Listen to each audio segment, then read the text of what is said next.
हाय, मी विशाखा. तर आपल्या एका नवीन व्हिडिओमध्ये तुमच्या अगदी मनापासून स्वागत आहे. तर मस्त आता गावाकडची सकाळ मस्त झालेली आहे. आता पावसाचा रात्री 1 वाजता भरपूर पाऊस झालेला होता बरं का. आम्ही बाहेर झोपलो होतो तर रात्रीचं उठून पण परत मग यावं लागलं. तर पाऊस चांगल्यापैकी झाला आणि मग मस्त सकाळी पण मस्त इतकं छान वातावरण झालं तर थंड. आता पण ऊन येतं जातं म्हणजे शिराळा पडलेलाच आहे. आता मी तर स्वयंपाक म्हणजे अर्धा झालेला आहे, चपात्या वगैरे करून घेतल्या कारण डबा द्यायचा होता सकाळी. गडबडीच्या नादामध्ये बघा काय उद्योग झालेला आहे.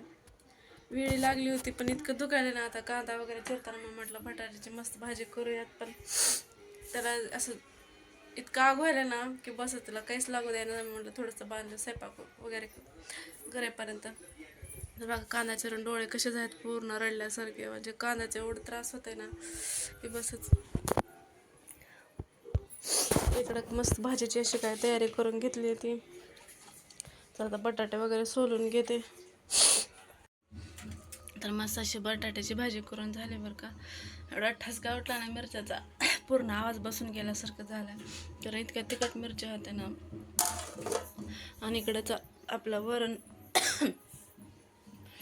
उरलं होतं आपलं संध्याकाळचं, म्हणजे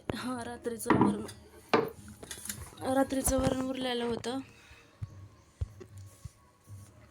मग ते कुठं टाकून द्यायचं, मग म्हणलं मस्त त्याचं पिठलं केल्यासारखं करायचं. म्हणजे कांदा म्हणजे फोडणी द्यायची कांदा वगैरे टाकून आणि ते वरण त्याच्यात टाकून पिठलं केल्यासारखं करून घ्यायचं. इतकं छान लागते ना की मस्त. तर ते करून घेते. ठसक्यानं पूर्ण आवाज बसल्यासारखं गरमी त्याच्यातून आज पण पाऊस येतो काय की.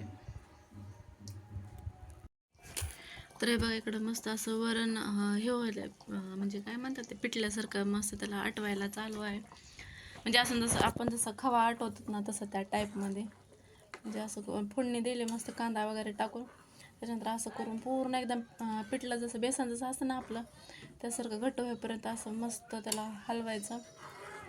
इकडे वेगळीच टेस्ट येते बरं का, पण छान लागते मस्त.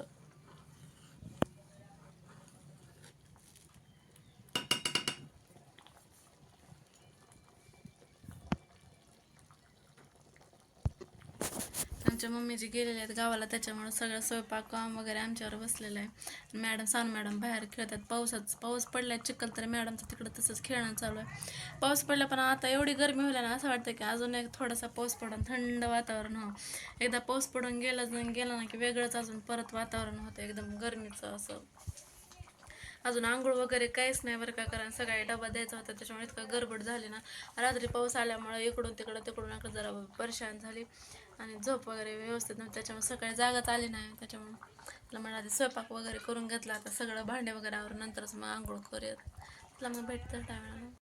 तर बघा मस्त असं आपलं वरण आटवून झालेलं आहे. तर किती छान दिसलं बघा, बेसन सगळं पण टेस्ट खूप छान लागते बरं का. तर सगळा स्वयंपाक वगैरे करून झाले तर मस्त जेवायला बसलो होतो. बटाट्याची भाजी एकच नंबर झाली होती, छान असं झणझणीत. आणि सानूच इकडं चाललं होतं की मला मोबाईल पाहिजे, मला मोबाईल रडत होती. इकडं आम्ही मस्त टीव्हीवर मोठं पुतलं लावलेलं होतं.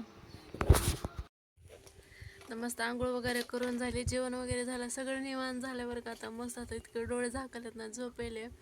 1:15 झालाय. आता मस्त इकडं बाहेर आतरून टाकले मी आणि पडले उगन. मॅडमचं बघा ना कसं चालू आहे आपलं धिंगाणा. काय करते पिलू तू?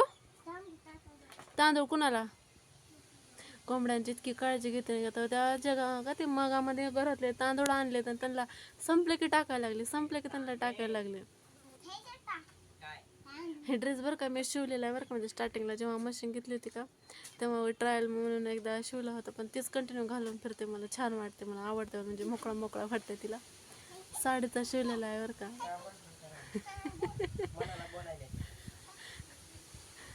ए अंगात कसं टाकायलास, पागलच करे असले खोडील मामा आहेत सगळे. तर डोळ्यां का बघायलाच काढ काढ ना मग तू. सगळा झाडा झाला जांभळाचा, आता काय काढणार आहेस? छोटे छोटे राहिले तर काढायलाच.